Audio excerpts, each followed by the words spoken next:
Ashley Elliott here, and this is the third part of a series on mental stability. So if you haven't watched the other videos, go back and check those out. And so we all vary from being more mentally stable to less mentally stable. So I want you to just make a list of the behaviors that you do when you're in your mental stable state versus when you're less mentally stable. And so I've asked you to go through sleep and maybe hygiene practices. And now today I want to talk about food and exercise, right? So when you are mentally stable, what are your eating habits like? What are your exercising habits? So I'm going to write down, potential options. So maybe you're like healthy eating and exercising 2 to 3 times a week.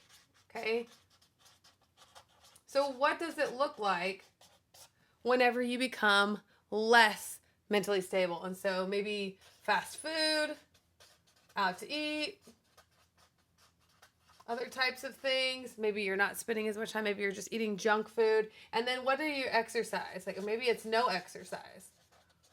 Or maybe it's just less frequent. So think about your behaviors and you can learn to trick your brain and say, I'm going to do the mental stable activities even whenever I don't feel like it. Because what is mental stability? It's doing what you don't feel like. It's not just following those emotions, but us taking time to process and think about how we behave in a mental stable state versus when we're less stable is very helpful. So follow Chuck and Ashley, comment below, let us know what you look like in a mental stable state.